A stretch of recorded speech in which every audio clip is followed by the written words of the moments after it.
fantastic. Look at the burst on that. When you got a minute. That's insane. Yeah, they're bloody incredible. Have you taken photos? Oh, they've popped up. It popped.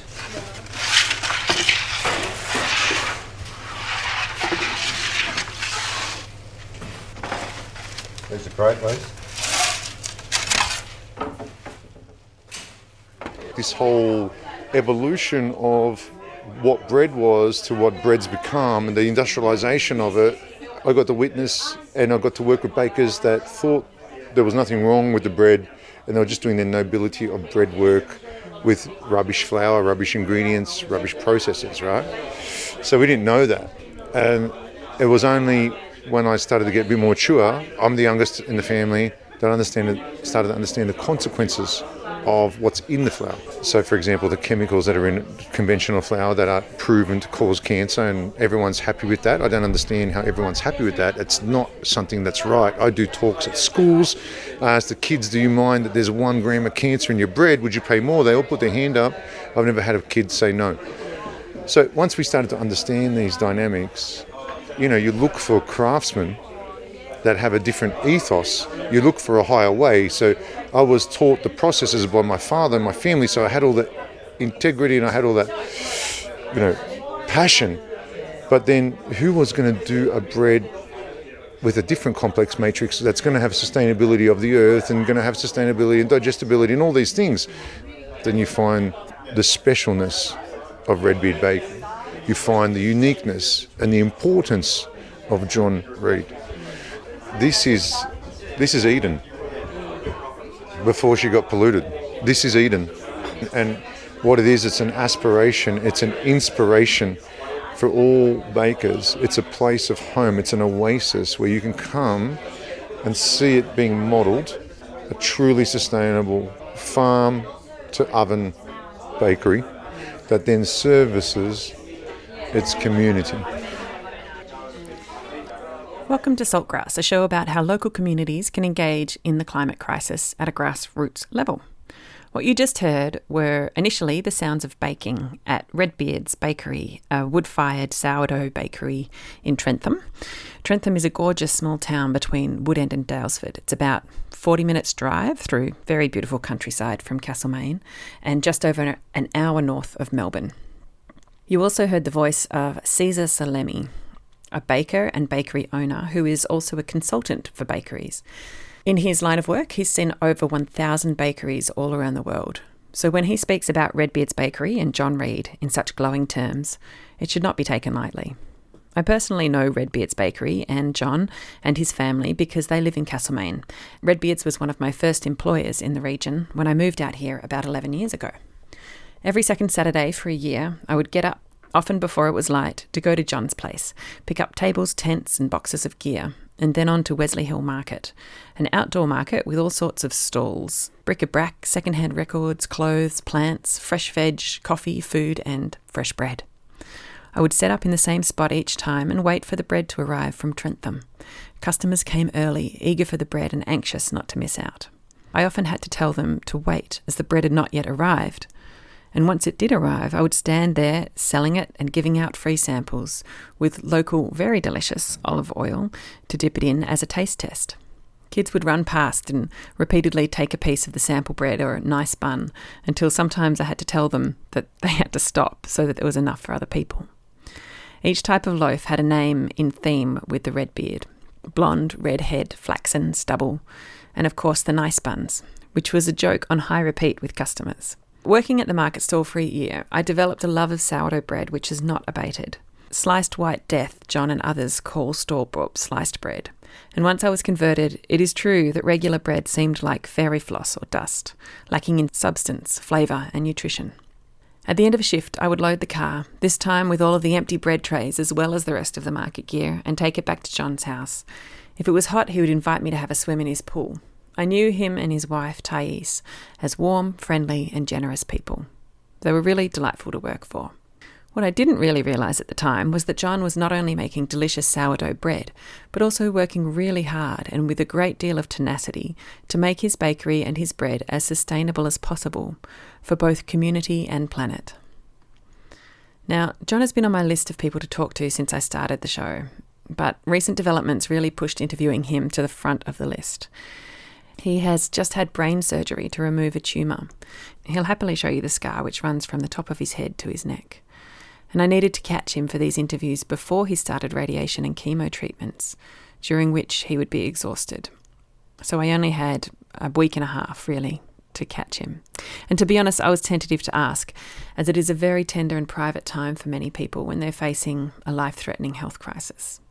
Even so, he was willing, warm and inviting, keen to talk about his life's work and his passion to share what he knows about bread making, supporting local food and farmers, and why that is so important for sustainability, and as we head into the impending climate crisis of a warming globe. So before we hear the promised episodes from Mildura or from the artists who ran here at the State Festival, I have 2 episodes for you. The first one is this one, about John and his family, as well as some of the people who work at the bakery with him. And the next episode will feature interviews from a collection of bakers and millers about a movement called Grains, with a Z, of which John Reid is a central and much loved and respected figure. These people all came to Trentham recently to visit John and wish him well. This is where I recorded Caesar, who you heard earlier. Before we begin, I'd like to acknowledge that Saltgrass is produced on Jarrah country, home of the Dja Dja Wurrung people. Trentham, where these interviews were recorded, is also on Jarrah country. We pay respects to elders past, present and emerging. Sovereignty was never ceded. As you will hear later in this episode, Aboriginal people across Australia used grains to make bread and may be considered some of the first bakers in the world. John has been working with Bruce Pascoe to try and work out how native grains could be used in bread making today. But more on that later. Salt of the earth. Salt. Grassroots. Salt of the earth people. Grassroots change. Saltgrass.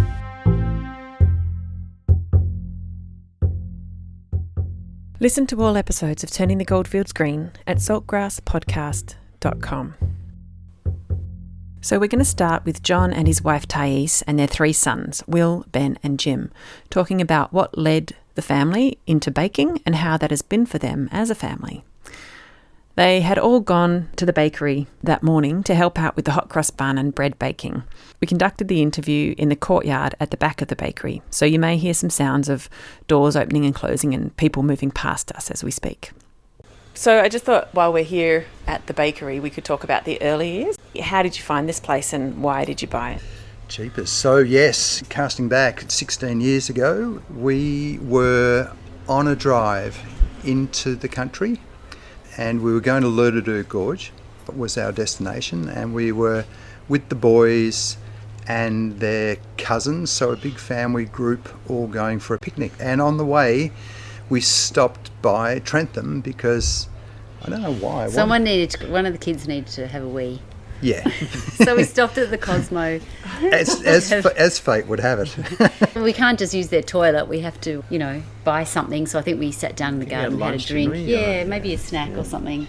And then John went for a wander and came back and said, hey, he knew there was an oven here because he pretty much knew most of the ovens in Victoria. And I reckon you could locate every Scotch oven that's still around, I think, in Victoria. I've got a fair idea of quite a few. So with this particular old Trentham oven, I knew from coming here and having a look that it was one of the many ovens that had been destroyed in the 1950s and 60s when all the ovens were sort of pulled down and knocked down by the big commercial baking interests. The last time I saw it before we came back, it was, the fascia of the oven had all been ripped out, so all the beautiful cast iron work had all been just rudely just ripped apart. So I thought, there we go, there's another beautiful old oven that's been destroyed. And so I just thought nothing more of it until we wandered down the laneway on that day when we came for the picnic. And that was in 1995, and you came back and you said, hey, that old oven down there, well, It's up for lease. And someone's restored it. And so that's when we started renting this building. Tell me the history of Scotch ovens in Australia, because they're quite few and far between, aren't they? They really special and really ordinary at the same time, because they were basically every single loaf of bread that came out of any bakery in Australia from colonisation right through to the 1930s. Every single loaf of bread basically came out of one of these beautiful old brick wood-fired ovens. So they're incredibly ordinary, and I guess that's why they all got pulled down as well, because they were so ordinary, people didn't value them.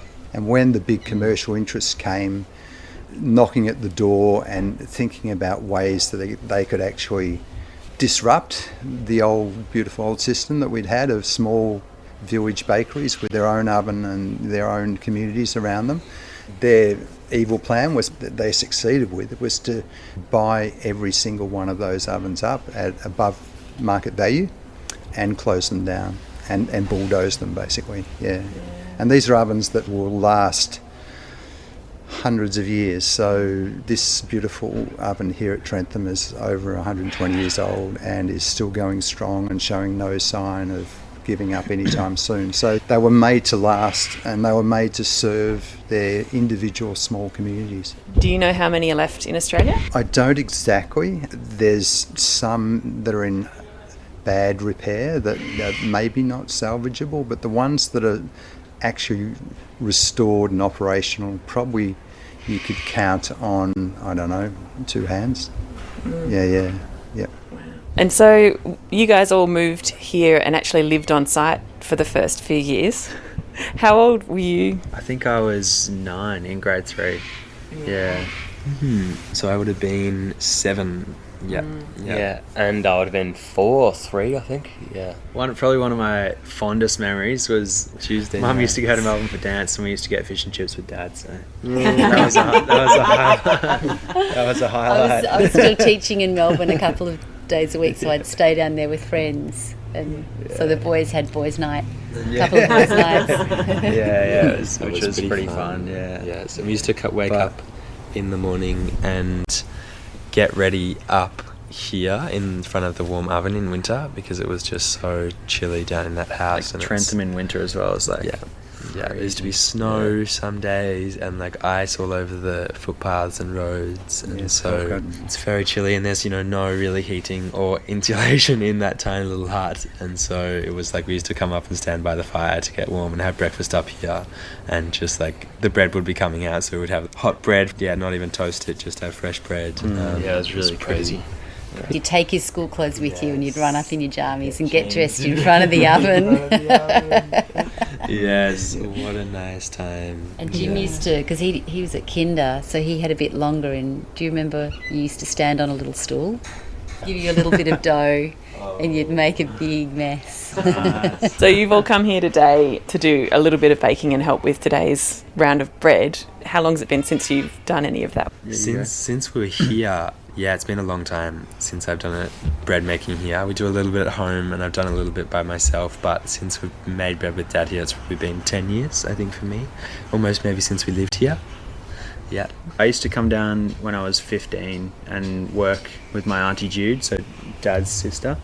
And also you used to come down for a few shifts, I remember, as well. And we used to do shaping on Saturday afternoon. So I used to do that, but that was 8 years ago as well, so I haven't been really done any baking since then, I feel like. Making the hot cross buns is such a nice kind of motion that you can do with both hands very circularly. How nice So was that that was- this morning? it was. So Yeah, nice so to have us all lovely. around the table shaping together. It was. Hot That cross was buns. so nice. The smell and the stickiness, they're so sticky. Yes. Yeah. Very juicy. They're so nice. Do you remember when John and Jude created the nice bun recipe? Because you were in grade 1 then, and I think you did it for your... I had that school project where I had to write the history of an invention that someone had come up with. Oh, and so I really? did the nice bun. And I think it's awesome. Important invention. Important invention, exactly integral to the foundations of our Change the shape of history. our society. And I think I remember putting on there that my buns were the inspiration for the nice bun, and I have stood by that for 18 years. That's been my claim to fame. It's been the inspiration for the nice bun. Yes. Well, I've always loved the nice buns because I love hot cross buns and they're only available part of the year. Yeah. But the nice buns are available all year. I love that. Yes, pretty special. And when you used to do the bread stalls and sell the bread at the markets, did you have customers complaining when the hot cross buns were on because they couldn't get the nice buns? Yeah, it was like a month for Easter buns where you couldn't get nice buns, and there were the nice bun addicts were Get a bit cranky. Just have to say there's not enough room in the oven to bake all of them. Yeah. And they said, well, I'd rather have a nice bun than a hot cross bun. So you moved up to Castlemaine as a family, and then, John, I guess you were commuting, and Ty, you also worked here a lot, and you did lots of market stalls with the bread for a long time. And the boys all worked front of house and on markets. Yeah, more recently than the baking, like we've all been working in the cafe for I think I might have done like a year or two, but you guys have actually done more than me, I think. Yeah, like 5 years I think I worked here for, which was like a while. It was my first hospitality job, which is very nice. But I think that it just worked for us to do front of house because Dad has always sort of said that we're able to dabble in a little bit of baking, but we can't make it our career until we turn 30. We have to try something else before we go to baking. And so I think that was like partially why we never really were always there. Like we were definitely always up for every now and again to come in, but no solid shifts as bakers, just because we were trying other things as well, which I think is such a nice thing to do to your kids, rather than forcing them into doing the family business. Is say, actually, no, you're not allowed to do the family business. You can do it if it's really something you're passionate about and something you really want to do when you turn 30, but not until then.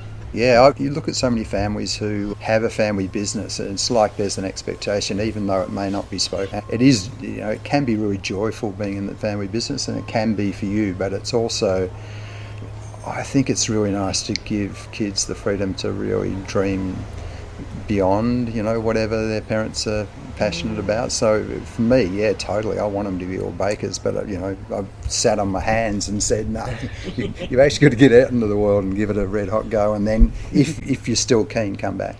Do any of you think you might want to become a baker? Ooh, well, I wouldn't say yeah. Probably not. Could be, yeah. Probably not.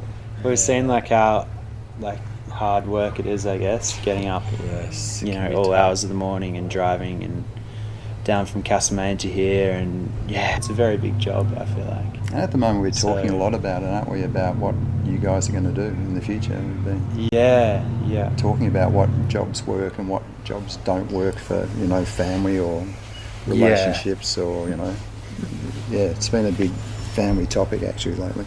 And health and well-being and survival. So many things go into actually having a decent career and people shift and change a hell of a lot nowadays. It's not as though I didn't find baking till I was 30, took me that long of trying a whole lot of other jobs that I thought were okay but never felt right, and baking just felt so right when I got there. So tell me the story of how you found baking.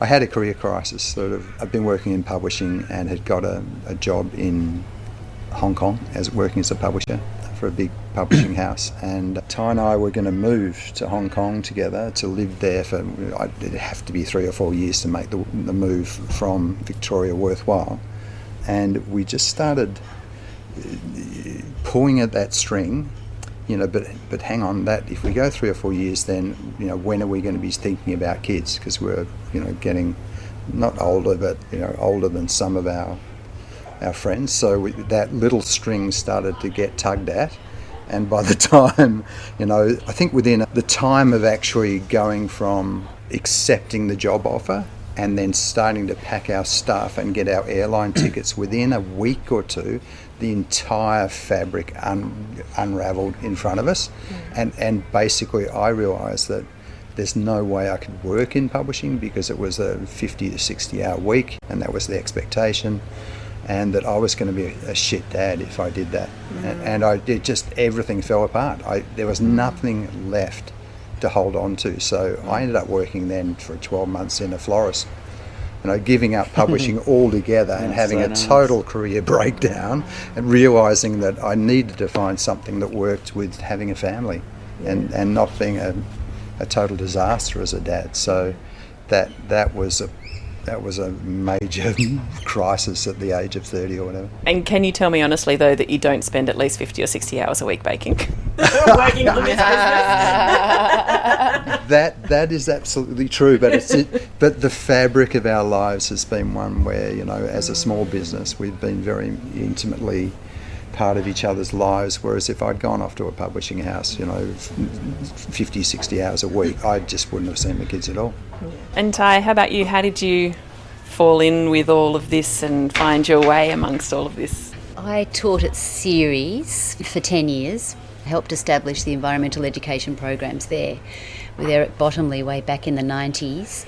And it was always a dream of ours to move to the country, and John was baking at home, and I'd always baked bread myself as well as a kid and a teenager, because my gran had always baked bread, but I was only using yeast then. I didn't even really know about sourdough. So John was doing sourdough at home. We always had this little dream, let's move to the country and have a bakery in the country. At Ceres, both of us were very involved with all that sustainability and cultural richness and social equality, and so all those fundamental values, are part of our lives. Well, John and I actually met teaching as science teachers and at the Gould League many years ago, and so all that was just a natural progression really to when we moved up here, that the bakery became an extension of what we really want for the future of the planet. So, redesigning our food systems and growing vegetables, which, are in the paddock just over there now. That's been a long time dream. It's taken 15 years for us to get the veggie garden going to use in the kitchen. And, all John's work with all the farmers over many, many years, establishing those links with all the local beautiful producers who grow vegetables and wheat and grains in a really sustainable way that really replenishes the soil rather than depleting the soil, and doing it in terms of local climate and very low transport, zero refrigeration, and just reducing that whole impact on the planet. And so I guess, in terms of the actual hands-on baking, I've always baked at home on my own. I plop the bread into the tins. I'm a very speedy sourdough baker, but it's so forgiving. So I got away with it when the kids were very little. You make beautiful bread. You always have. Yeah, I love it. I do love making it. Your bread's super special because it's it's out there with a heap of grain in it, and actual seeds and lots of texture. It's beautiful. Yeah, I do. It's really it's fun. So I do love making bread at home, and it fits into the overall philosophy, I guess, of what our life has always been about, and what we wanted, the sort of world that we wanted to bring our children into and leave behind us for our great-grandchildren. So, we're so proud of how Redbeard's evolved, and we're so fortunate that so many people have joined us in the journey along the way.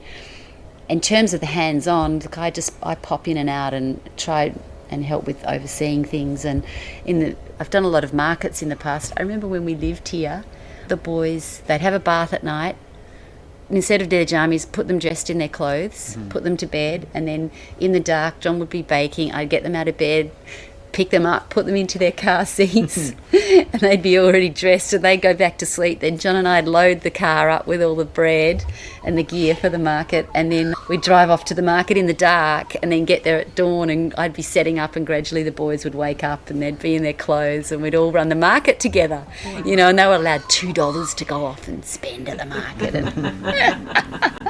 And if I needed to go to the toilet, they'd all be in charge of the store, and I'd have to quickly run away. So there's some very fond memories of the beginning, and I think the initial cafe was set up because I was still teaching in Melbourne, and so I used to go to the hard rubbish collections in the fancy suburbs around Melbourne after I taught on Tuesday and Wednesday nights, and I'd pick up Laminex tables and vinyl chairs and load up the back of the station wagon drive up here, and that's the way we set up our cafe.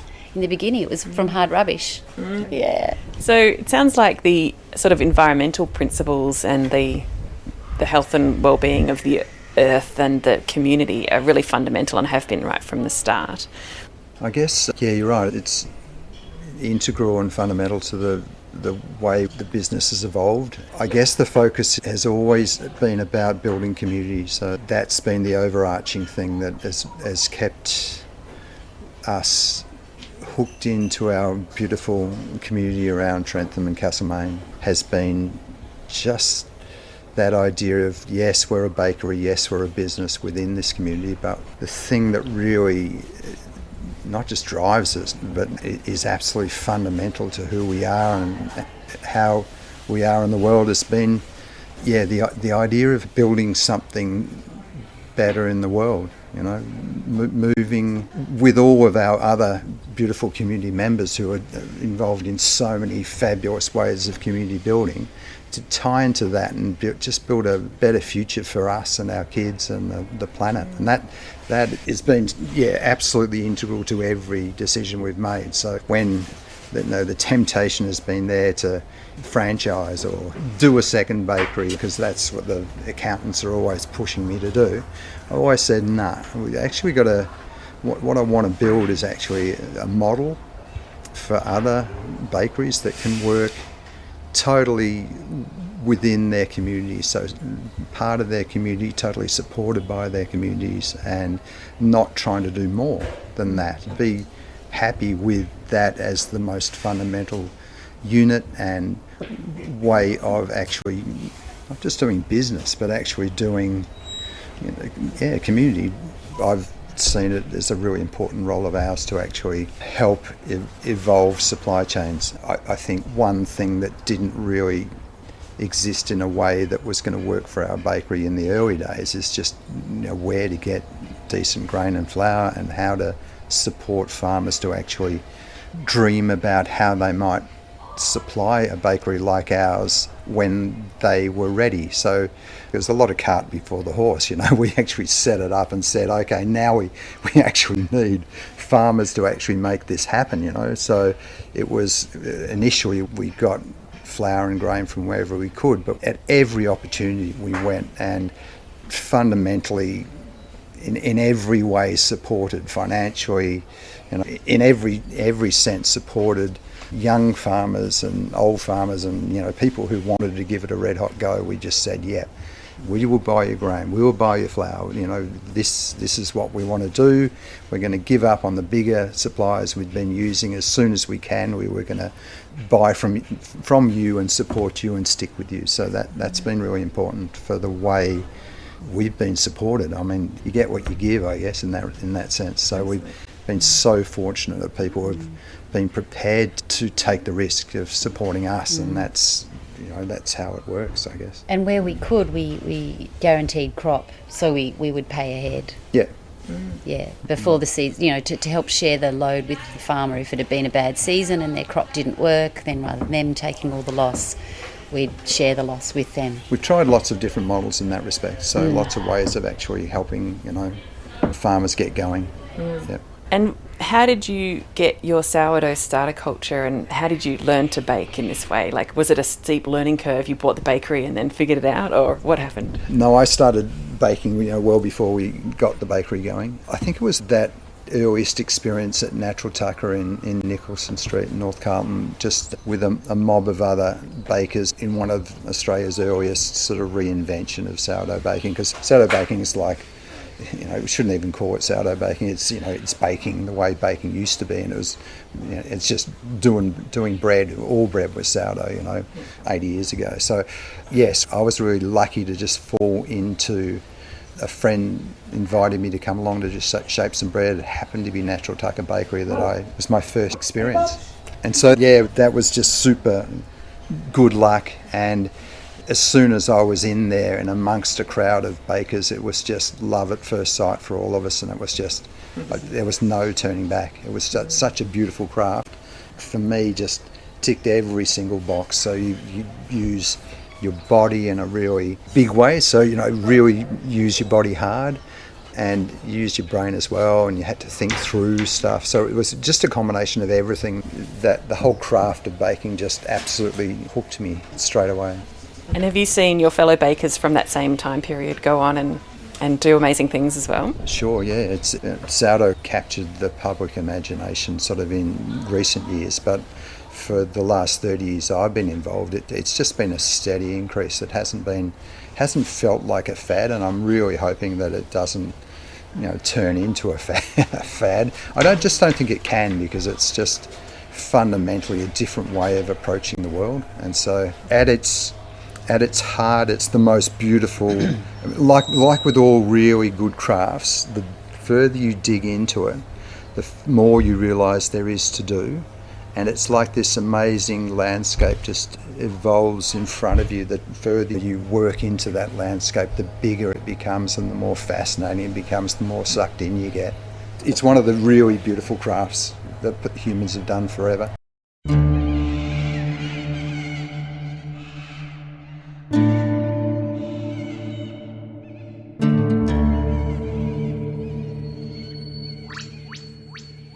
That was John Reid with his wife Thais and their 3 boys, Will, Ben and Jim.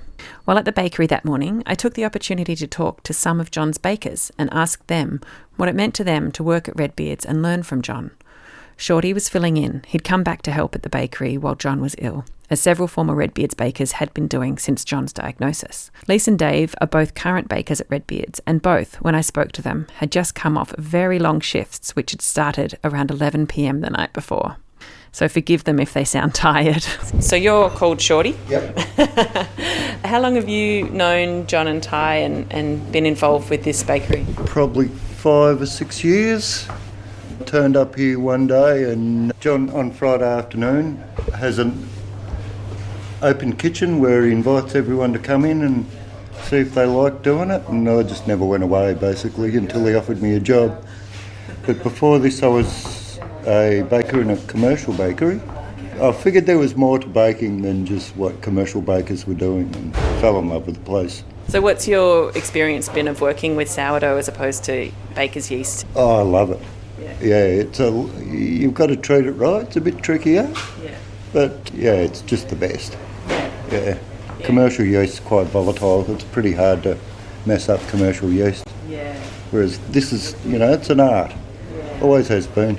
It feels old world in here, If you had to come in 100 years ago, nothing would be different. Maybe the mixer, but everything else is the same. The process is the same, the doughs are the same, and in 100 years' time, the same thing will still be good. What are these cloths hanging from the ceiling? They're linens. So we use them on the Viennas where we don't put them in tin. Linen won't pick up any lint or leave any lint behind in the dough, so that's why we use the linens. And they, as you can see, they're stained a little bit from years of wear and tear, and that adds to the flavour. It's like an old teapot. You never wash a teapot and it builds its own character. Same with the linens. So big, isn't it? Yeah. When you talk about throwing the Wicked Witch into the oven, you're like, there's plenty of room for her in an oven like this. I like to say you can get a whole classroom of children in there.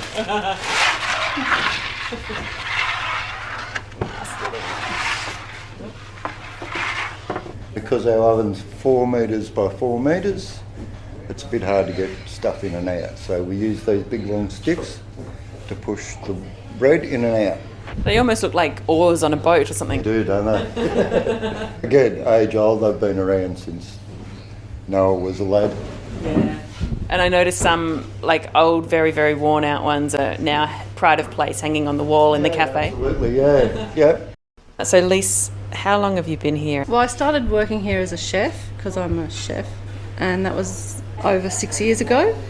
And there was a baker here called Max, the French baker, and he was leaving, and so they were looking for other bakers and thinking of training people, and I just said, well, how about training me?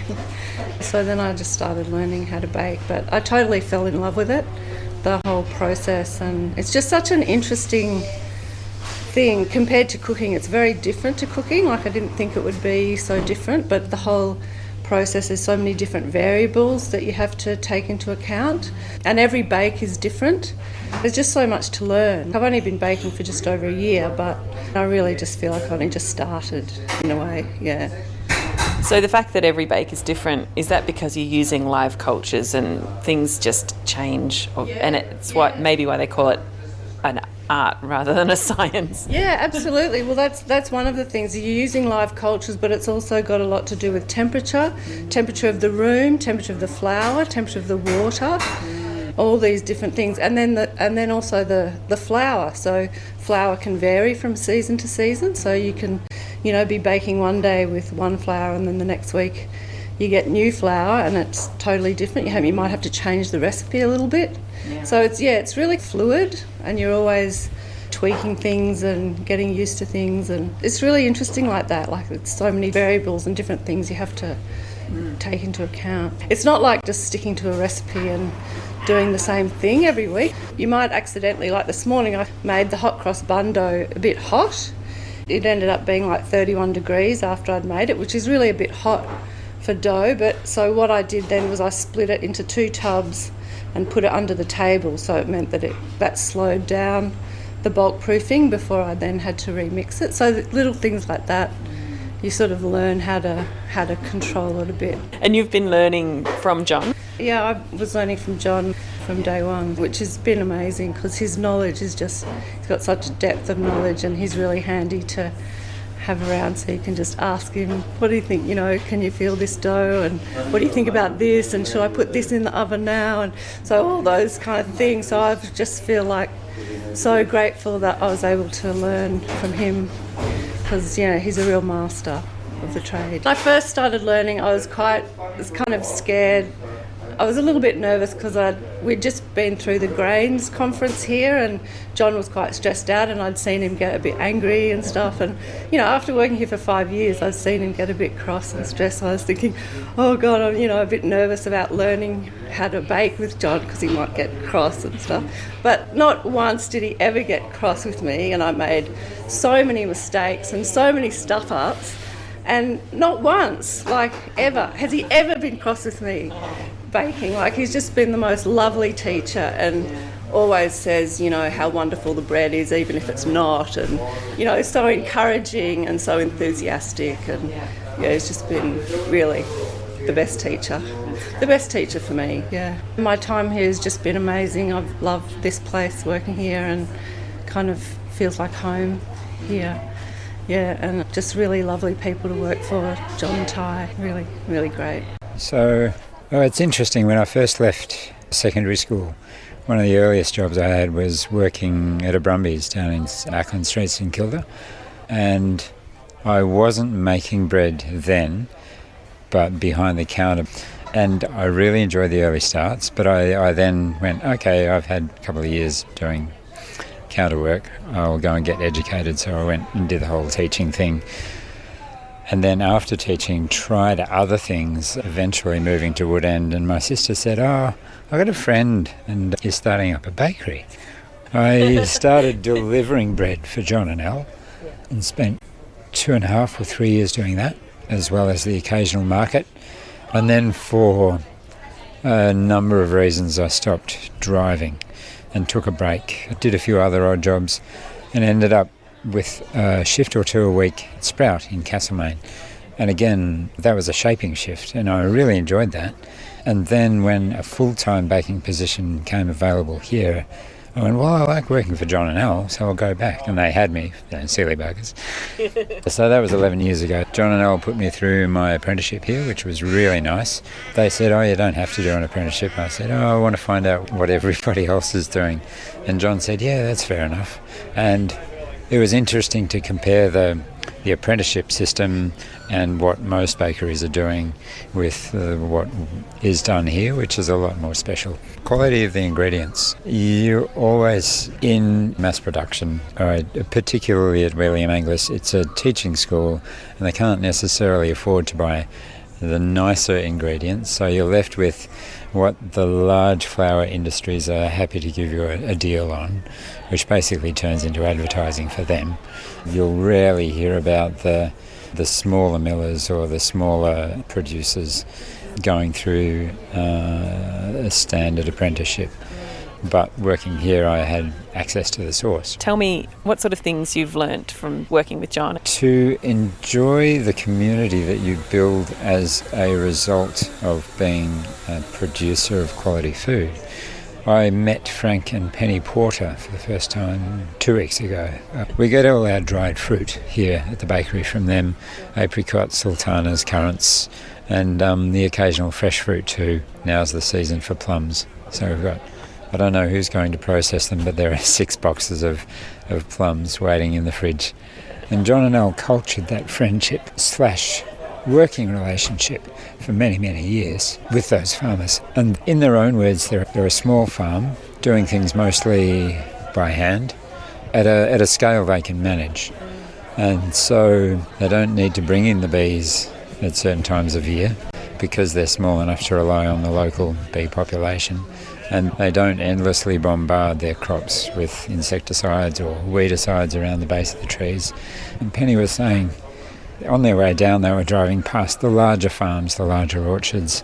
Almonds are in vogue because everybody wants almond milk at the moment. And the almond crops are a monoculture. They're trees and trees and trees and no grass underneath, and they have to bring in boxes of bees at the right time of year. And I can't imagine that that's particularly sustainable or an enjoyable environment to work in. Whereas a family farm, you speak with the bosses rather than the foreman or the manager, and you can see the impact that their industry and their hard work has on their own lives. You go, oh, that's right, that's why we're doing it, for our own mental health, our own well-being. And so a sustainable business has to address that, mental well-being.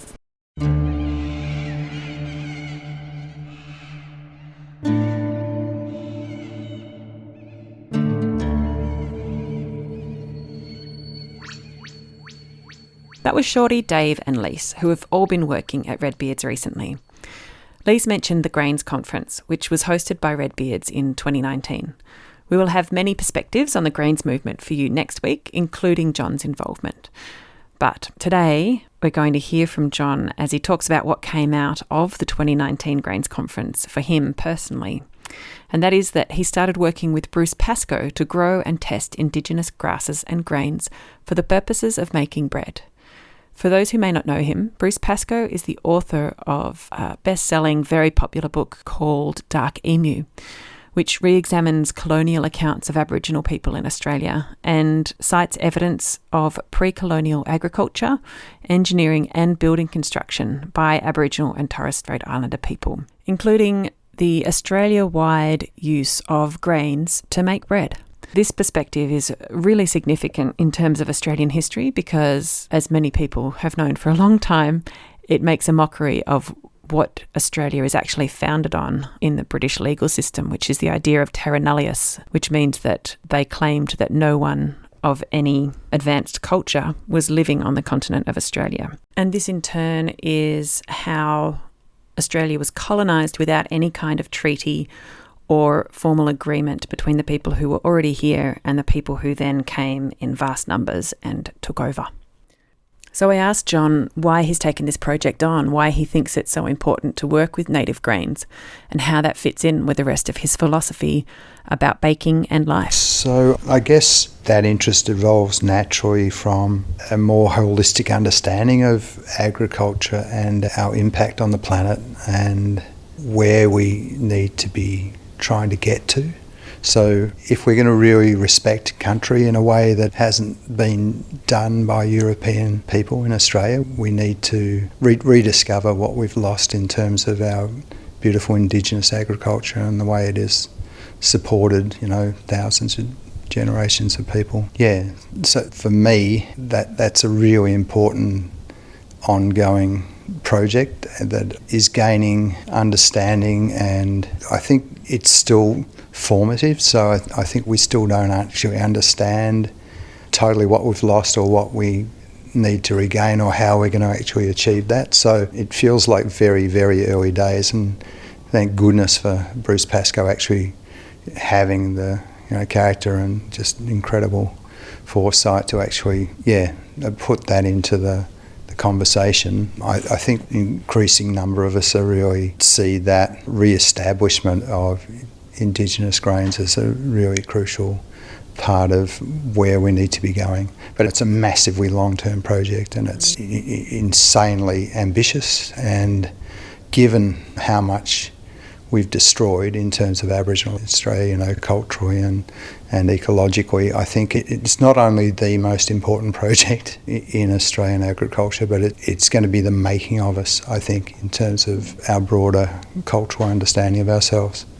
What sort of plants have you been working with, and if you've tried baking with them, what have been the results so far? Oh, we've had an astounding lack of success. A classic in that attempt is, kangaroo grass. It's a classic fail from us, all of us, collectively trying to rediscover Indigenous grain. We know it was used widely. Kangaroo grass has really got a very wide distribution across a lot of Australia. We know it was used because there's so many good records to say that it was grown and used across a lot of Australia, and really fundamental to a lot of nutrition in Australian people pre-colonisation. We know it was super important in terms of calories, in terms of nutrition, in terms of flavours, and everything. So we know it was there and it was really important. But it was just one of, I think there's something like 190 species of Australian grass that were cultivated all over Australia, and there wasn't just one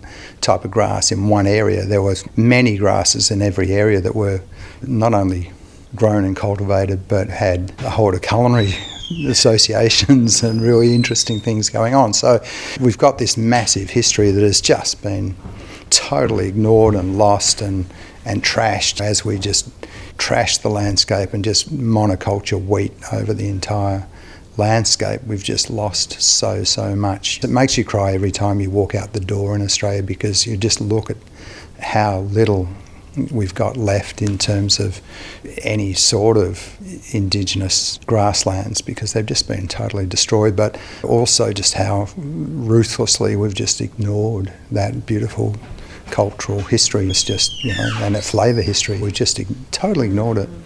Haven't given a damn. We've ridden roughshod over it. Yeah, it's appalling, and we're at a point of just totally losing. Well, we have already lost probably all of the knowledge for most of those grasses, 190 grasses, almost all of it in terms of propagation, cultivation, uses.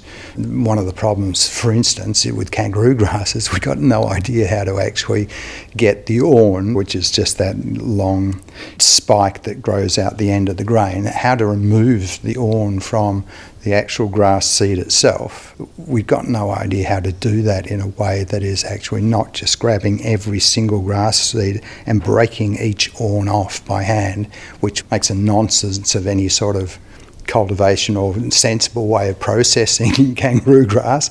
We've got no idea how to get the awn off the seed, because it's quite well held on. But we know for a fact that it was a huge number of calories that were produced in that way pre-colonisation, and we've got no idea how it was done. And we've lost it totally. We don't have records to show us how to actually do the basic stuff, like take the spike off the end of the seed so that we can eat the seed. It's so sad. In many ways, it's so sad that we've just ignored that beautiful cultural legacy. We've just trashed it. And look, it's so exciting, on the other hand, to be part of this embryonic re-understanding of what we've lost, trying to really engage with the small amount of knowledge we have left, of course, because most Aboriginal stuff is all passed on from one generation to the next, and without a lot being written down. So as soon as you break that beautiful cultural learning and understanding, generations of incredible inquiry into how to make the best use out of your natural resources and how to respect your natural resources. As soon as you wipe out a whole generation or two of Indigenous people just through conflict and abusive behaviour, it's really hard to re-establish that and to rediscover it. In the bowels of the museum, in the Australian Museum down in Victoria in Melbourne, there's a collection of bread. There's first contact bread. So these are breads that were grabbed or exchanged or bartered or whatever by early explorers and were actually collected as ethnographic, interesting bits of stuff, and were catalogued and sent and shipped around the world as curiosities, I guess, back in the day as part of science. And in the Victorian Museum there's something, I don't know exactly how many, but there's hundreds and hundreds of samples of first contact bread. So these are breads that were traded or swapped or given away or just collected, and that instead of being eaten they were popped into a museum collection. So we have all this amazing bread that you can go and it's very hard to get access to because it's really important and special. But Bruce Pascoe has been allowed access to a lot of those bread samples after many years of very carefully asking to get access to it.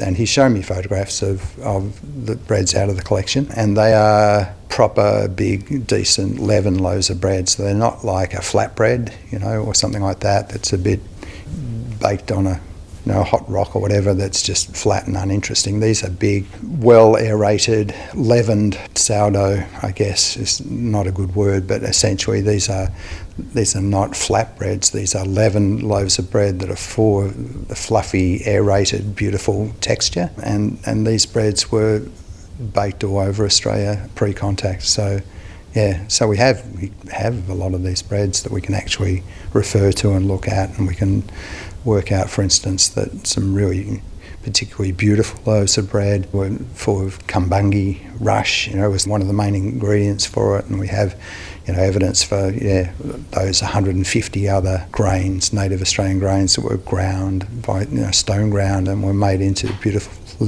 leavened loaves of bread. So Bruce Pascoe claims, and I don't see any reason to doubt him, and there's lots of evidence that Australian bakers were the first sourdough bakers, so the first ones to actually make leavened bread in the world. We certainly have evidence of bread making that goes back at least 60,000 years. There's the same grain, the same grasses that were used to make these loaves in the collection were being ground on stones 60,000, 70,000 years ago, and that there's evidence of the grain on the grinding stones, and the grinding stones are there. And there's no reason to suspect that the same techniques probably weren't used to make the bread as it was 60,000, 70,000 years ago. So we have this incredible culture of beautiful bread that is, essentially uninterrupted, for that whole length of time, this beautiful bread. So that's quite an amazing, beautiful legacy that we need to rediscover. Yeah, I mean, that just, to me, that whole thing about Bruce Pascoe's book is all about citing evidence to say that Indigenous people used agriculture and consciously cultivated certain plants to do certain things with, rather than it being wilderness where people just wandered around and just chanced upon a kangaroo and happened to, there's a lot more consideration about how they controlled the environment. And so that's his book, Dark Emu. But all of that stuff really just reinforces this idea that there was so much more evidence of culture that was clearly ignored by white people when they came here. Like, leavened bread indicates a level of, culture and capacity to do sophisticated things, to my mind. And it just, to me, again, it just sort of indicates how willful the white interpretation of Indigenous culture was to diminish and dismiss their achievement. Yeah, I don't know what I say to that. It's exactly, Ali, that's exactly how I feel about it. It's just, it's unbelievably ignorantly stupid, ignorantly stupid of the white people who came and just didn't have any appreciation of what they were bumbling a lot of the time. I think it's just, dumb humans doing their thing and just riding roughshod over other cultures. Just pathetic. I just want to maybe just retouch again on one of your favourite topics on all of this, and that is just that I think this whole beautiful revival of amazing bread in Australia and around the world is happening at a very grassroots level. It's happening in a way that doesn't, involve corporations, that involves a whole lot of people interacting with each other very locally and building food systems that are resilient and really strong and not going to be bought out and sold by the powers that have f***ed up our food system to this point. So I think that incredible resilience that is so evident in sourdough baking and everything around it and the food systems that surround it is evidence that we are much bigger and far better than what the corporations have tried to do to us, and that we are resilient and we are strong and we will look after each other and look after country in a way that is imaginative and respectful and clever, not like the current stupid food system. Yeah. Anyway, we had the chance to not, keep on doing it, and we've got a chance to make beautiful, strong food systems, and that's why we love the work you're doing with your podcast and the work that all of us are doing to reinvent and reimagine strong, local, sustainable food systems. Mm-hmm. Mm-hmm.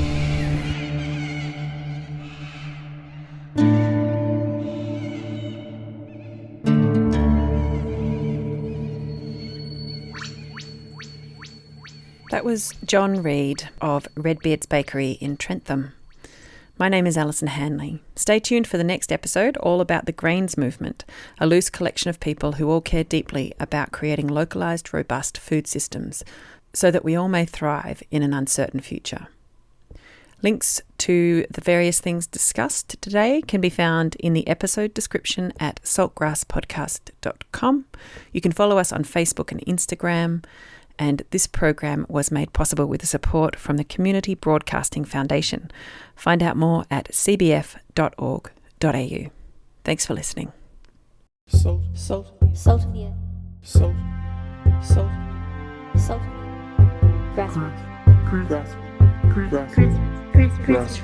Grassroots. Salt of the earth people. Grassroots change. Saltgrass.